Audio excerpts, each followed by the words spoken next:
Il existe, au creux de chacun et chacune d'entre nous, une voix intime, discrète, souvent étouffée par le tumulte du monde, mais toujours présente.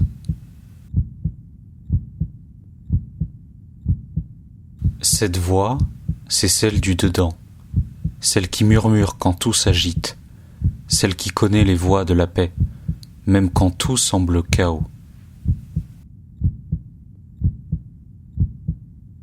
La voix du dedans, c'est un espace d'écoute, un espace pour celles et ceux qui, partout sur cette terre, se lèvent chaque jour pour réparer, relier, reconstruire. Ce podcast est né d'un besoin, le besoin de rendre visibles les gestes invisibles, de faire entendre les voix qu'on oublie d'écouter, de raconter la paix autrement. Ici, nous tendons le micro à des artisans et artisanes du vivant, des médiateurs, des responsables associatifs, des leaders religieux, des citoyens engagés. Leurs histoires sont faites de silences tenaces, de regards échangés dans l'instant, de luttes patientes, de choix providentiels. Ancrées dans des contextes souvent oubliés, elles portent en elles une réalité qui nous concerne toutes et tous.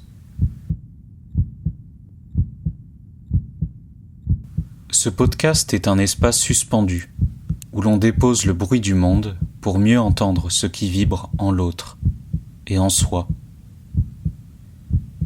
Une parole née du dedans peut ébranler les murs du silence. Un écho vibrant peut réécrire toute une histoire.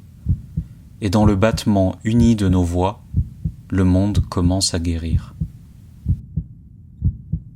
Bienvenue dans la voix du dedans. Un souffle, une lumière, une voix.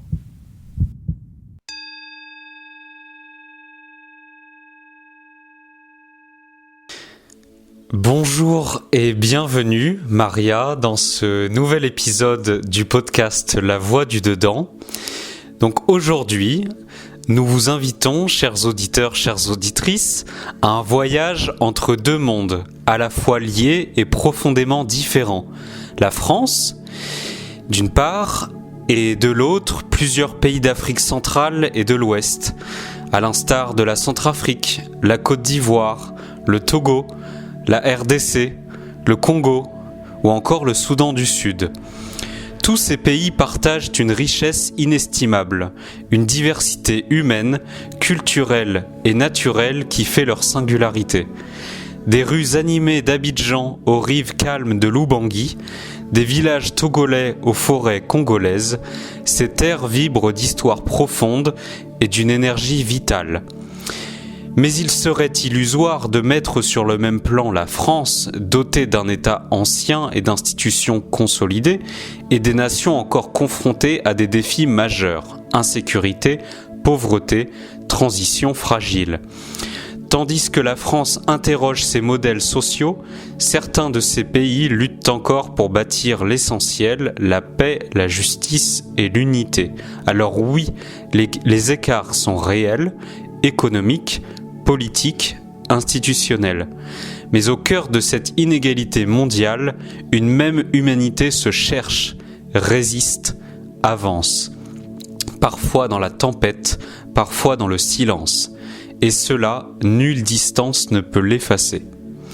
Alors aujourd'hui, nous accueillons Maria Biedrava, de nationalité autrichienne, éducatrice spécialisée de formation. Elle s'est engagée très tôt dans l'accompagnement de personnes en situation de handicap. Après plusieurs années d'expérience dans ce domaine, elle découvre les communautés de l'Arche, d'abord en Angleterre, puis en France, où elle vit et travaille depuis un peu plus de 25 ans. Convaincue que la vie partagée est un chemin de transformation, elle s'investit dans des lieux marqués par des tensions et des fractures sociales pour y promouvoir la réconciliation et la non-violence. En parallèle de son travail de formatrice dans le médico-social, elle intervient régulièrement en Afrique auprès de communautés locales engagées dans la paix, souvent animées par une foi profonde. Aujourd'hui diacre de paix, elle continue de transmettre son expérience dans le dialogue interconvictionnel et d'accompagner des personnes qui portent en elles les stigmates psychiques et corporels des sévices de la guerre. Je souhaite compléter cette petite introduction par deux citations du psychiatre autrichien Viktor Frankl, qui dit « L'homme ne devrait pas chercher ce qu'il attend de la vie, mais plutôt ce que la vie attend de lui. » Avant de poursuivre, « Lorsque nous ne sommes plus capables de changer une situation, nous sommes mis au défi de nous changer nous-mêmes. » Voilà. Pour rappel, ce podcast a but de mettre en lumière la paix présente à l'intérieur de chacune et chacun d'entre nous, en donnant la parole à celles et ceux qui œuvrent pour la paix dans le monde. Maria Biedrava, bonjour et bienvenue. Bonjour et merci pour cette invitation, cette aventure de ce dialogue. Pour commencer, j'aimerais que tu nous racontes comment ce chemin dans le travail de paix, comment il a commencé, comment tu as commencé à trouver ta voie. Le début de ce chemin, je pense, commence par mes racines en Autriche. Je suis née 11 ans après la fin de la Deuxième Guerre mondiale, donc dans une période où l'Europe était en reconstruction. Mais dans cette construction, il y avait aussi des murs qui se sont construits. Des murs et des rideaux. Par exemple, le rideau de fer qui a séparé l'Europe de l'Ouest de l'Europe de l'Est. Et j'ai vécu pas loin de cette frontière et mes racines familiales remontent aussi en Moravie et Pologne, donc la partie qui était de l'autre côté du rideau. Donc dans ma famille, on était toujours très très sensible à ça. Et moi, j'ai pris la mesure quand j'avais 12 ans. C'était un événement pendant le mois d'août, en plein été, une journée magnifique. J'ai voulu aller à la piscine. Et ma mère, vous savez comment les mères peuvent être parfois, ma mère m'a dit « Tu n'iras pas à la piscine tant que tu n'as pas rangé ta chambre. » Et c'était un verdict certain, parce que ma chambre était un bordel indescriptible. Donc, mais dans la voix de ma mère, il y avait beaucoup de sérieux et je savais que je n'allais pas échapper. Alors, je me suis mis à la tâche et j'ai commencé à ranger la chambre et en même temps, j'ai écouté les infos. Et c'était le jour où les troupes de l'URSS, de l'Union soviétique, ont envahi la Tchécoslovaquie. Donc, en fait, j'étais la première personne dans ma famille d'entendre ça et d'être en fait scotchée à ces infos. Ça se passait à 150 km de là où nous avons vécu. Et j'aurais bien pu être de l'autre côté. Et donc j'ai entendu comment ça s'est passé, comment la résistance s'est aussi formée tout de suite. Et comment l'ambassadeur autrichien à Prague a fait un acte de désobéissance civile. Son gouvernement lui a dit fermez l'ambassade, revenez tout de suite. Et lui, il est resté et avec son équipe, ils ont décidé de produire tous les visas qu'ils pouvaient produire pour que des Tchèques qui voulaient et pouvaient partir, parce que c'était vraiment la dernière chance et tout le monde le savait. Effectivement, il y avait plus que 100 000 personnes qui sont arrivées en quelques heures. Et cet homme, il est revenu à Vienne après, quand il a vraiment fallu fermer l'ambassade, mais quelques décennies plus tard, on l'a vu devenir président de la République. parce que cet acte lui a valu une énorme reconnaissance populaire. Et l'arrivée de quelques dizaines de milliers des gens n'était pas un problème. Comme ce n'a pas été un problème lors de l'insurrection hongroise en 1956. Donc voilà. Donc j'ai écouté tout ça en live et la question qui m'a habitée à ce moment-là, ce n'était plus la piscine. C'était la prise de conscience que j'étais libre et la question, qu'est-ce que je fais de ma liberté? En fait, cette citation de Viktor Frankl, merci beaucoup, sans la connaître à l'époque, mais c'était ça, qu'est-ce que la vie attend de moi? Qu'est-ce que je fais de ma liberté? Et c'était le point de départ, cette prise de conscience. Après, ma vie a... Bon, j'étais à l'école, j'ai fait ma formation, j'ai fait mes premiers pas dans la vie professionnelle. Mais en fait, toujours en recherche de ne pas arrêter là. Oui, d'être une bonne professionnelle, bien sûr, de bien faire mon travail, de donner vie à mes valeurs, de l'autre, oui, mais en fait, le silence, l'incapacité de parler, je parle de ce silence-là, ce silence de certaines personnes en situation de handicap m'a renvoyé au silence vécu dans des pays de l'autre côté du rideau. Il m'a renvoyé à ce silence de ceux qui n'avaient pas droit de s'exprimer. Et quand ils le faisaient, le risque était énorme. Donc, à un moment donné, je pense que j'avais 21, 22 ans, j'ai voulu aller à la recherche de ceux qu'on n'entendait pas. Et une occasion s'est offerte à moi et à mon frère d'aller en ce qui est aujourd'hui la Slovaquie. Nous avons rencontré des jeunes de notre âge qui étaient de passage à Innsbruck où j'ai vécu à l'époque et qui, quelque part en Italie, je ne sais pas comment, ont eu notre adresse. Donc un dimanche matin à 5h, en venant du train, ils ont frappé à notre porte et voilà, la rencontre s'est faite. Et donc on a pu aller chez eux. Et on est souvent allé chez eux, les rencontrer d'autres personnes à travers eux. Et en fait, c'est là où j'ai appris ce que c'était une dictature vécue par ces jeunes qui n'étaient pas dans une résistance organisée, mais qui n'étaient pas dans le système non plus. Et c'est eux qui m'ont appris de comment on bouge dans une dictature. Voilà. Et c'était très très important dans ma vie de rencontrer ces différents types de silence.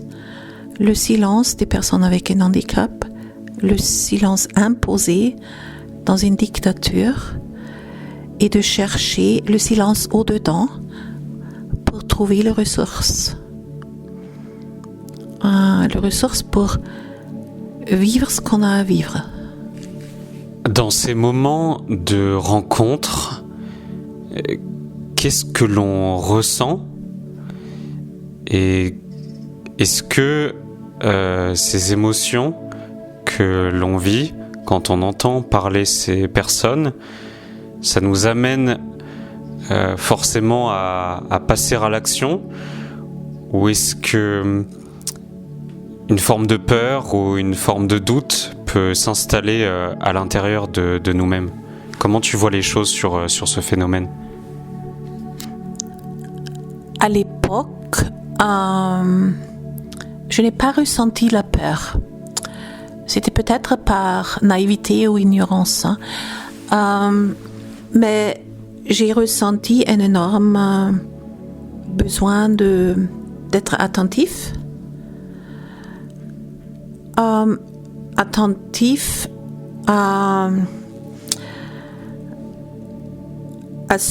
d'abord à ces personnes que j'ai entendues et qui m'a émerveillée. J'ai découvert, je reviens à cette notion de liberté, j'ai vu en eux une capacité d'être libre intérieurement.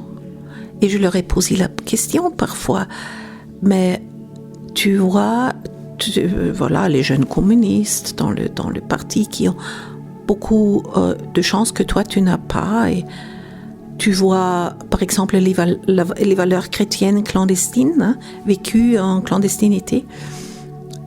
Qu'est-ce qui t'a fait choisir? Et Peter, ce jeune, il me disait tout simplement, mais bon, tu sais, c'est tout simple, hein.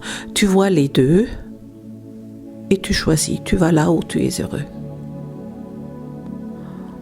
Et c'était une sacrée leçon, parce que ce que lui, il a vécu dans un système totalitaire, et là je reviens aussi à Viktor Frankl, moi je l'ai vécu dans un système de conformisme, hein, où tout a été facile, mais cette facilité peut aussi nous endormir, nous rendre aveugles. Et donc c'est pour ça que je suis infiniment reconnaissante pour ces rencontres, parce qu'ils m'ont mis vraiment devant ma conscience. Et par son simple commentaire, bon, tu regardes les deux et tu choisis ce que tu rend heureux. Je me suis dit, mais c'est aussi vrai pour moi, hein. Et même si ça a pour conséquence que je suis sous écoute au téléphone et je dois faire un peu attention à ce que je raconte à qui, parce que on était bien suivis en même temps à Vienne. Et mais être à l'écoute aussi, par exemple dans mon travail, quelles sont les méthodes, les outils que j'applique ou pas, que je refuse à appliquer. C'était dans les années fin 70, 80, où beaucoup des nouvelles méthodes d'accompagnement et d'éducation émergeaient, comportementalistes par exemple, mais comportementalistes très, très techniques, que j'ai refusé. Parce que j'étais un peu en recherche de l'essence humaine, aussi dans la personne avec un handicap. Et je me suis dit, non, je ne peux pas faire ça. Même si je n'ai pas d'alternative plus intelligente, plus séduisante à proposer. Mais bon. Dans quelle mesure, selon toi, ces expériences de vie ont façonné tes convictions spirituelles? En quelle mesure ça a pu bouleverser certaines représentations que tu avais de la vie même? Et comment ça t'a amené à l'étape d'après dans ton engagement pour le travail de paix? Parce que pour le moment, j'entends parler de désobéissance civile, même de non-violence, mais on n'est pas encore dans le travail de paix, si j'ai bien compris. Oui, c'est très juste, c'est bien vu, hein. Bon, il y avait la rencontre donc avec ces jeunes en Slovaquie et plus tard en Hongrie, en Bulgarie, qui m'ont beaucoup marqué leur force intérieure, en fait, leur liberté intérieure. Mais j'étais également marquée par une année scolaire que j'ai pu passer en Californie, et j'ai vécu avec une famille juive agnostique. Et c'est à travers eux que j'ai connu d'autres juifs qui se sont préparés à devenir rabbins. Je ne sais pas s'ils le sont venus, mais en tout cas, on a étudié chaque jour ensemble à la bibliothèque pendant 1 heure, eux, l'hébreu et moi l'anglais, hein. Et ils m'ont raconté énormément de choses. Donc, en fait, ça m'a mis d'abord sur une recherche de qui suis-je, moi, et qui est Dieu. Et je me suis dit que je cherchais un Dieu vivant qui supportait l'être humain. et pas moi. Et si c'était moi, je n'en voulais pas. Et je pense toutes ces personnes en Slovaquie, la famille agnostique, mes amis juifs et japonais et plein d'autres, ils m'ont tous mis sur la piste parce qu'ils m'ont mis devant ces 1000 faces de l'humain jusqu'à ce que je dois le toucher en moi-même. Hein. C'est, je pense, ce qui a vraiment précédé mon engagement pour la paix proprement dit, c'est d'entrer en moi-même, hein, à travers des relations, des situations vraiment très difficiles où il ne suffisait pas de penser, où il fallait entrer en soi, me mettre face à mes contradictions, intégrer les émotions, admettre les émotions et me réconcilier. Les comprendre d'abord et me réconcilier avec et concilier tous les aspects de ma vie. Le corps, je dirais le corps, l'âme, l'esprit, le spirituel, l'immanent et le transcendant. Et c'était le moment, je pense, qui m'a permis d'avancer. Bon, je le dis en une phrase ici, mais en fait, c'était un travail de plusieurs années. Hein.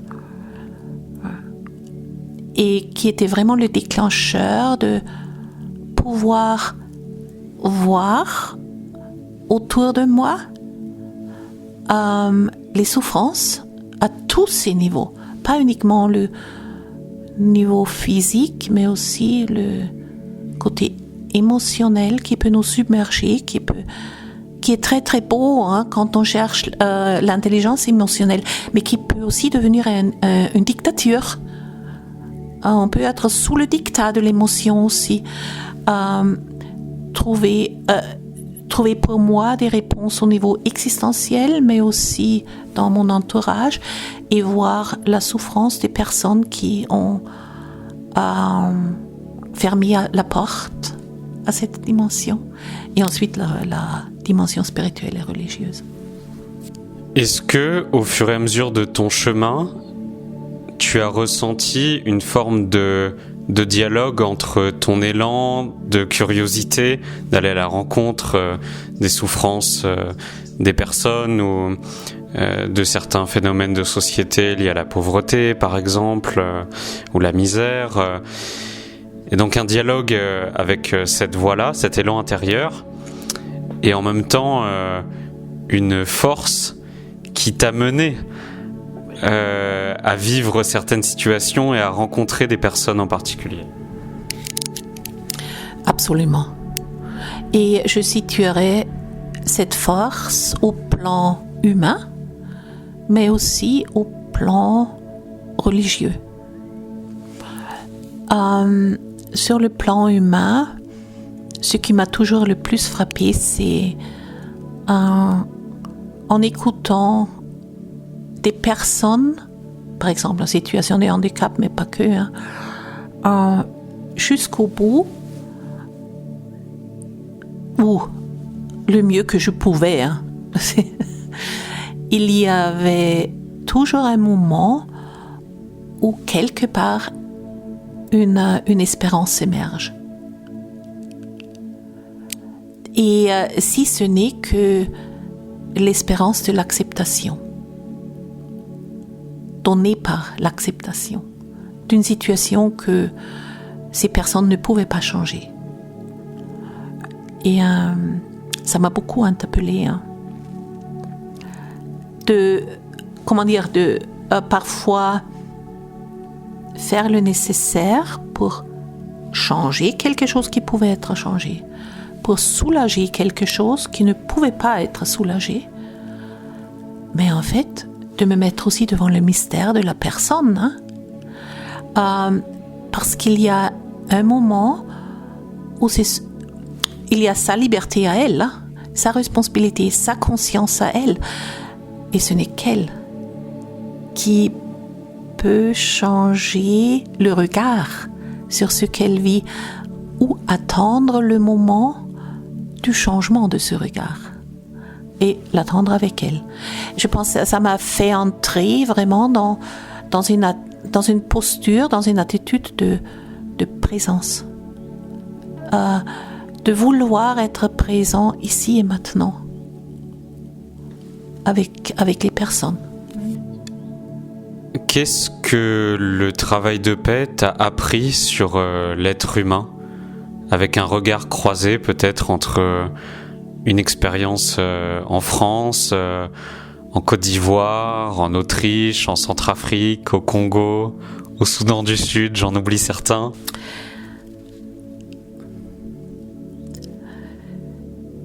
C'est une question très très vaste, et je cherche mon chemin dedans, parce que je suis toujours apprenante, c'est surtout ça.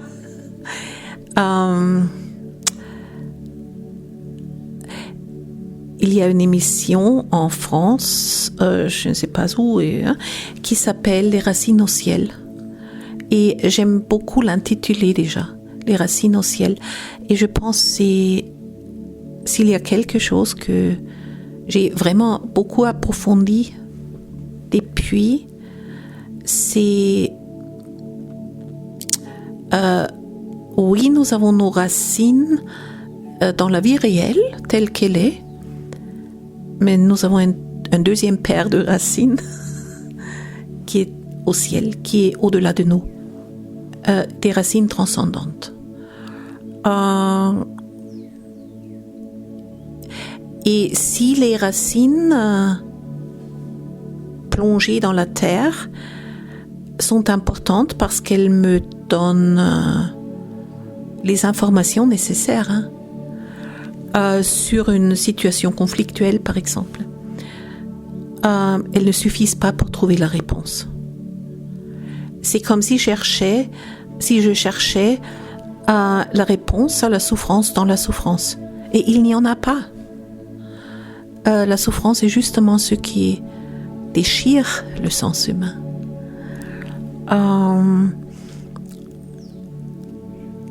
Moi, j'ai découvert pour moi l'importance de mes racines dans ma foi. Et depuis une vingtaine d'années, j'essaye de les exploiter, de mettre des mots, de les approfondir, de m'en nourrir, mais de le mettre aussi au service du travail de paix, parce que je pense, j'ai rencontré une fois en Bosnie un grand faiseur de paix musulman, qui pendant la guerre au Balkan était soldat et athée, comme beaucoup des gens de son âge et de sa société, et qui à travers ses atrocités a redécouvert les racines musulmanes de sa famille et qui est redevenu musulman. Et il nous a dit une fois, mais comme croyants, nous avons d'autres ressources. Peut-être il y a des personnes agnostiques, athées, qui ont aussi leurs ressources, je ne nie pas ça, mais je parle ici des racines dans le ciel, nos ressources, au-delà de nous, dans une foi qui nous transcende et qui nous unit. Et je pense là j'ai appris quelque chose d'important. C'est en fait, si aujourd'hui l'aspect interreligieux est très important pour moi comme chrétienne, explicitement, exclusivement chrétienne, c'est parce que nous avons une ressource autre qui nous unit. Et je ne suis pas tellement dans la recherche de, des concepts théologiques qui peuvent fonder ça. Est-ce qu'on croit au même Dieu ou pas? Oui, au passage, oui, je le crois. Mais nous avons des façons différentes de le dire, de le décanter, de le célébrer, voilà. Ce qui est plus important pour moi, c'est d'être attentif à ce qui nous unit comme croyants. Parce que là, nous avons, dans notre humanité de croyants, nous avons quelque chose en commun. Nous savons que la vie nous a été donnée sans qu'on la demande. Elle nous a été confiée et un jour, nous aurons à rendre compte. Et nous aurons à rendre compte, peu importe quelle était notre expérience de Dieu, si c'était le Dieu miséricordieux, ou le Dieu juste, ou le Dieu vivant, ou le Dieu créateur, libérateur. Tout ça, ce sont mes expériences. Mais j'aurais rendre compte un jour dans l'au-delà, mais déjà aujourd'hui, à moi-même et devant mes frères et sœurs. Qu'est-ce que je fais de la miséricorde, de la liberté, de ma créativité, de mon respect de la création, de ma recherche de justice? J'ai à rendre compte de ça. Et ce qui m'intéresse, c'est qu'est-ce qui nous unit à ce niveau-là et comment nous le mettons en œuvre ensemble. Parce que là, nous avons vraiment aussi une ressource qui nous dépasse. J'entends qu'il y a quelque chose à l'échelle existentielle, quelque chose de très intérieur qui peut toutes et tous nous rassembler et nous amener à avoir une autre posture dans notre rapport à l'altérité. Toutefois, j'aimerais avoir ton regard sur des situations dans le monde où la dimension existentielle est la source même du conflit. Je pense au conflit israélo-palestinien, par exemple, ou d'autres situations où la négation de l'existence de l'autre, quel que soit le camp dans lequel on se trouve, est une dimension vraiment fondamentale. Quel est ton regard sur cette situation ? Je ne sais pas si j'ai un regard particulièrement éclairant, mais je sais que j'ai quelques expériences.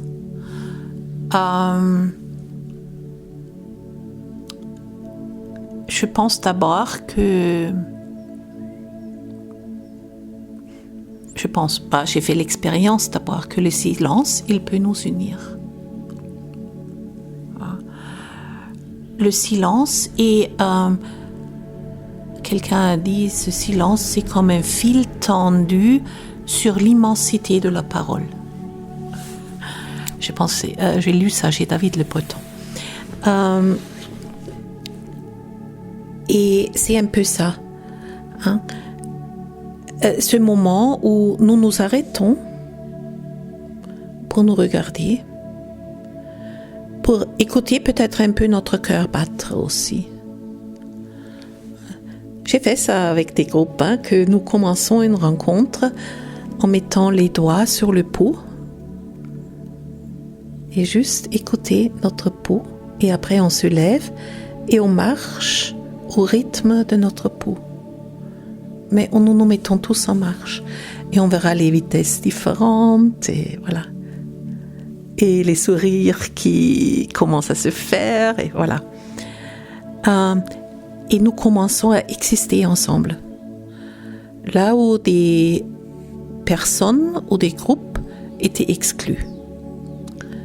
Dans un passé très récent. Et j'ai envie de dire sur cette... c'est le fil tenu. Et la parole, elle pourra venir après. Et je pense que c'est peut-être la chose la plus importante que je peux offrir aujourd'hui, mais aussi c'est l'expérience la plus belle que je fais quand la parole se fraye un chemin ensuite. Et des personnes peuvent commencer à parler de ce qu'elles ont vécu. Pour ça, il faut très souvent que je me lance avant. Je pense à une rencontre avec des veuves en Centrafrique, des veuves qui étaient aussi déplacées de guerre, parfois des veuves très jeunes avec 3-4 enfants, et parfois les enfants de la voisine se sont rajoutés et qui ont dû fuir les lieux qui étaient des lieux de combat et qui aujourd'hui vivent comme déplacés de guerre. Et qui vivent les unes à côté des autres, parfois avec des marges de rencontres. Mais quand on commence mais qui ont une chose en commun, elles ont beaucoup souffert, ces femmes. Elles ont tout perdu, ces femmes. Elles ont beaucoup d'expériences en commun.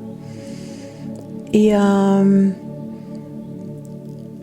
il faudrait d'abord que moi, je mette peut-être en mots, par exemple, qu'est-ce que le trauma vécu dans ces situations. Et au bout d'un quart d'heure, je peux être sûre que ce sont ces veuves elles-mêmes qui commencent à prendre la parole et à raconter leur parcours et à reconnaître combien elles se ressemblent, comment elles peuvent se retrouver dans le parcours de l'autre qui venait du côté des soi-disant ennemis. Et souvent, quelques heures plus tard, ce sont des rencontres qui se terminent dans une danse. Ou la danse à deux ou à plusieurs, ça se fait quand je reconnais l'existence de l'autre. C'est pas la même chose si je danse seule. Je peux le faire, mais c'est une autre dynamique. Donc, oui.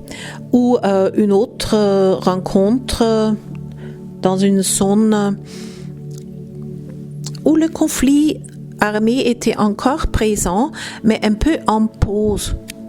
Et l'évêque de ce lieu a convoqué une rencontre des leaders religieux. Ils étaient 350. Et on a commencé et régulièrement introduit des moments de silence devant notre Créateur, pour réfléchir comment nous pouvons être créateurs de paix aussi par la suite. Et le troisième jour, les langues ont commencé à se délier. Il y avait suffisamment de confiance de crier pour que certaines personnes prennent la parole et racontent ce qu'elles ont vécu.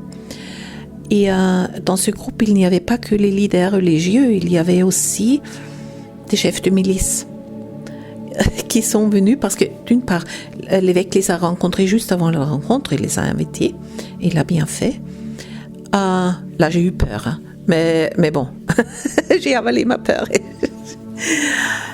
Et ces milices venaient en fait pour qu'on les applaudisse, pour la bravoure qu'ils avaient pour défendre, mais ils n'ont pas que défendu, malheureusement.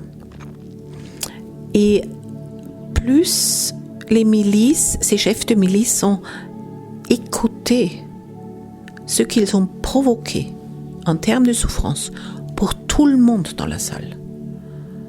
Peu importe si les personnes étaient chrétiennes, musulmanes, venaient des religions traditionnelles, peu importe, la souffrance était la même.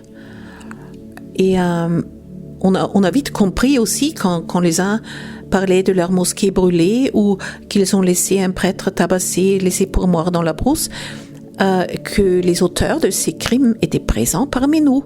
On a vite compris. Et cette rencontre s'est terminée par une demande de pardon de ces milices, de ces chefs de milice, qui, dans la nuit qui précédait la dernière journée, ont appelé par téléphone les autres chefs de milice, qui se sont associés tous à cette demande de pardon. Et ils ont fait des aveux. Ils ont dit oui, dans un tel village, nous avons volé la récolte. Dans un tel village, nous avons brûlé ceci. Dans un autre village, les femmes qui sont ici présentes, on vous demande pardon pour les viols. Donc, c'était très précis, très complet.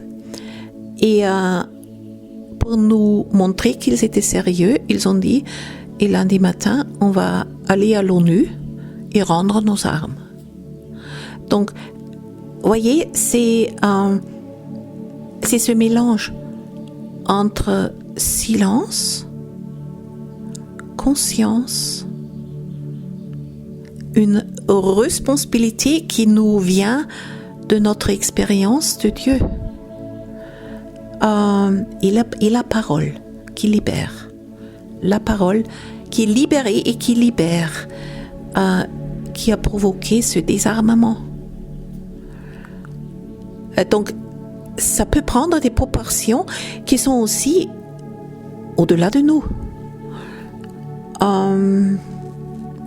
mais qui s'opèrent à travers nous. Les expériences que tu nous partages sont extrêmement fortes et riches d'enseignements. Toutefois, j'ai envie de te demander, j'ai envie de te poser une question sur le concept de paix pour la société française. Parce qu'aujourd'hui, en France, quand on entend parler de paix, on peut facilement s'imaginer l'absence de conflit, ou dans un contexte de conflit, parce qu'on parle de négociation, de processus de paix pour la Centrafrique, pour Israël-Palestine, pour le Soudan. Mais en France, ça veut dire quoi, ou ça voudrait dire quoi la paix ? Tu as complètement raison de dire, la paix est infiniment plus que l'absence de la guerre ou de la violence. Moi, je tiens beaucoup à l'idée d'une paix juste, c'est-à-dire une paix qui peut se faire parce que des justices sont mises en place, parce qu'on parlait tout à l'heure des exclus, les faire exister. Et c'est ça le rôle d'une démocratie. Une démocratie, ce n'est pas uniquement aller voter de temps en temps. C'est faire exister les différences et inventer les moyens de cohabitation, de vivre ensemble, je dirais même plus, d'une synergie de ces différences. Donc, moi, je ne suis pas appelée à le faire sur un plan politique. Mais quand, par exemple, suite à ce meurtre dans la mosquée dans le Gard, on reproche à un ministre de ne pas venir tout de suite, de ne pas exprimer son émotion, j'ai envie de dire, je ne vais pas le dire, mais j'ai envie de dire, ce n'est pas le rôle d'un ministre. Un ministre est un homme politique et j'attends de lui, non pas qu'il pleure devant les caméras, des larmes de crocodile par ailleurs, mais qu'il agisse pour le vivre ensemble des différentes communautés et qui existent dans notre pays, qu'on leur donne une existence. Et moi, je peux essayer de faire ça à mon niveau, parce que qu'est-ce qui est juste pour une communauté, qu'est-ce qui est juste pour 2 communautés, pour 3 communautés qui existent, ça émerge dans un dialogue. Ça n'émerge pas par un décret. Et même le meilleur décret au monde, il ne sera pas suivi des faits et mis en place si ça ne rejoint pas un intérêt pour les parties prenantes. Mais ces intérêts-là, ces besoins-là, ces aspirations-là, et parce que je ne veux pas qu'on s'arrête aux besoins, ces aspirations-là, ils émergent dans un dialogue, ils émergent par l'écoute, ils émergent dans le même fil conducteur, aussi par le silence que nous nous imposons pour vraiment recevoir la parole de l'autre, pour vraiment, j'ai envie de dire, recevoir et construire notre propre parole aussi. Une parole vraie, pas une parole qui meuble le silence, qui chasse le silence, au contraire. Tu as parcouru de nombreux pays dans lesquels tu t'es engagé pour le travail de paix. J'ai envie de te demander à toi qui es donc logothérapeute l'importance de l'usage du langage symbolique avec une réception, j'imagine, bien différente dans des pays comme la France vis-à-vis de pays comme la Centrafrique où la symbolique n'a pas du tout la même symbolique. Oui et non, hein. Il y a des symboliques qui ne sont vraiment pas les mêmes, c'est vrai. On a intérêt, encore une fois, d'écouter pour ne pas se tromper. Mais il y a aussi des symboliques qui sont tout à fait les mêmes, hein. Je vais vous raconter un exemple d'un travail de femme, aussi dans une zone de conflit en Centrafrique. Mais je pourrais appliquer ça ici en France comme symbole sans concession, hein. Donc, c'était des femmes qui venaient des quartiers où la violence armée a fait beaucoup de dégâts matériels et de vie d'hommes. Et cette fois-ci, vraiment de vie d'hommes, parce que c'est les jeunes hommes qui étaient visés. Bon, les femmes ont aussi souffert les conséquences, hein, et aussi violences sexuelles. Et j'ai ouvert un parapluie. Et on a réfléchi à un parapluie, ça fait quoi? Un parapluie, ça protège, soit de la pluie, soit du soleil. Mais ça protège d'un impact que je ne veux pas. Et après, avec ce parapluie, on est allé vers une autre personne. Et ces personnes ont fait comme un pacte à l'avenir de se protéger mutuellement. Que l'une soit un parapluie pour l'autre. Et c'était un symbole. Le symbole, il est beau parce que ça nous aide à prendre conscience. Mais derrière le symbole, nous devons réfléchir aux actions que nous avons. Et dans ce cas précis, après cet exercice, c'était vraiment émouvant. Il y avait des femmes qui ont dit, tu sais, depuis le conflit, moi, on avait 2 champs, j'ai perdu mon mari, je ne peux plus travailler sur 2 champs. Toi, tu as tout perdu, tu as aussi perdu ton champ. Tu prends mon 2e champ. Travaille-le jusqu'au jour où tu as assez d'argent pour t'acheter ton propre champ. Ça, ce sont les conséquences après.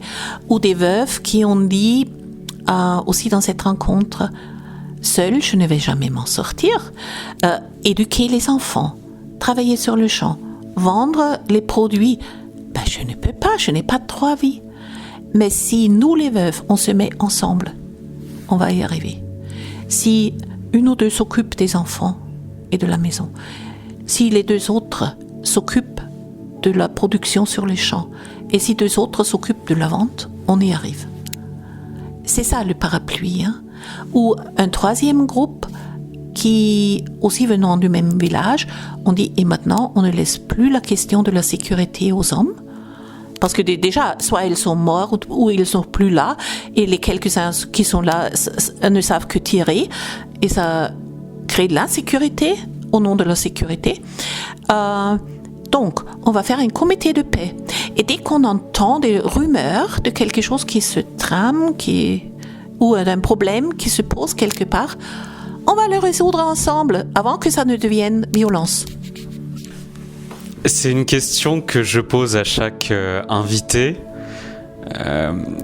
Comment on dit le mot paix dans ta langue maternelle? Et quelle est sa définition?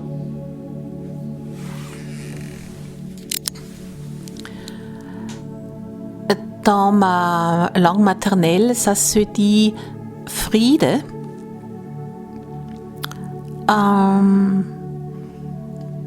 Je dirais la définition est la même, hein, parce que nous venons de cet espace européen, très métissé aussi. Je ne sais pas quelle est la racine étymologique. Tout ce que je sais, c'est que le mot Friede est très proche du mot Freude. Il y a juste inversion de deux lettres qui sont différentes, et Freude, ça veut dire joie. Aujourd'hui, pour notre échange, est-ce qu'il y a un projet que tu portes actuellement ou un projet à venir que tu souhaites mettre en lumière ? Alors, si vous entendez par projet un truc ficelé, j'en connais plein, mais moi personnellement, j'en ai pas. Parce que ce que je constate parmi les acteurs de paix, les artisanes de paix, c'est que depuis quelques mois, nous sommes plutôt dans une réflexion. L'arrivée de Trump aux États-Unis, ça a changé beaucoup de choses. Et la grande question, et aussi chez nous, hein, les oppositions entre les extrêmes qui deviennent de plus en plus clivants. Ça me laisse plutôt avec quelque chose que j'identifie comme un besoin fondamental pour notre société en France. C'est la création de ces espaces de dialogue. Où sont les lieux où cette écoute sort d'un cadre professionnel, thérapeutique, hein, comme tu viens de le dire, et par définition confidentielle? Où est-ce que la parole qui émerge peut émerger de façon plus large et devenir une parole agissante? C'est-à-dire une parole qui appelle à des prises de position, qui invite au dialogue, des paroles agissantes qui facilitent ces conversations, y compris les conversations conflictuelles, hein, mais qui ne s'arrêtent pas là et qui deviennent action ensuite. Et par action, par le but, la cible de l'action aujourd'hui qui me semble le plus important, c'est le maintien de l'état de droit, qui aura besoin de la parole et de l'engagement d'un grand nombre. On n'aura pas tous, je ne me fais pas d'illusions, mais je sais aussi que dans une société, une proportion homéopathique suffit pour être garant de ce dialogue, pour être garant d'une troisième voie entre les extrêmes. Et c'est ça que je souhaite de tout cœur. C'est pour ça que je prie, mais c'est pour ça que je veux m'engager aussi. J'ai une dernière question avant de clore cet échange. Est-ce qu'il y a des pratiques dans ton quotidien qui te permettent de te ressourcer en tant qu'artisane de paix? Tu as mentionné la prière tout à l'heure.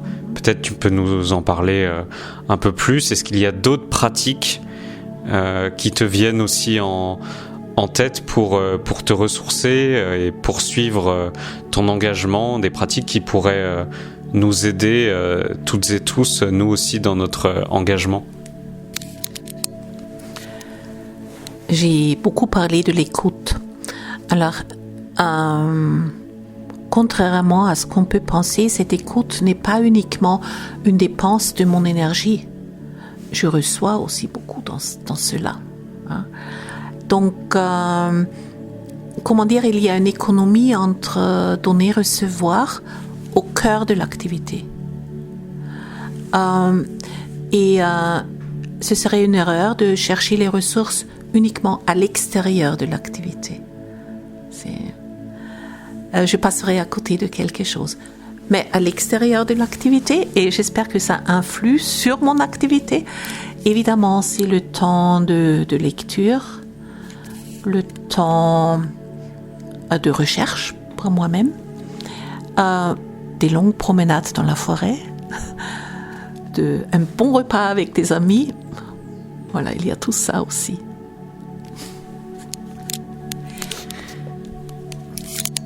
Et à la suite de certains engagements, la joie de les avoir vécus, et de voir cette espérance qui naît.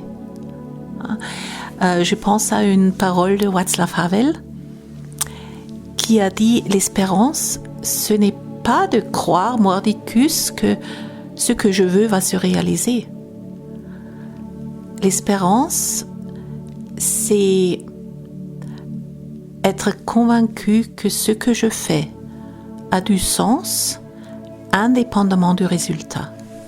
Sur cette sagesse lumineuse et emplie de paix, je te remercie, Maria, pour cet échange. Ça a été très riche d'enseignements sur les enjeux aujourd'hui du travail de paix, des enjeux qui trouvent des échos qui résonnent avec des événements du passé, sur l'importance de l'écoute, d'une écoute sincère, d'une écoute intérieure de soi, des autres, de l'environnement qui nous entoure.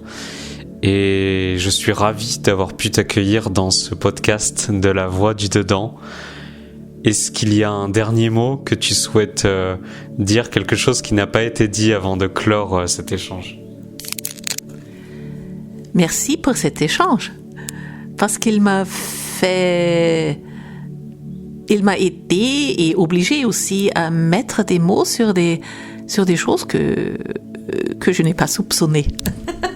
Merci à toi, Kylian. Avec plaisir. À bientôt pour un nouvel épisode de La Voix du Dedans. À bientôt.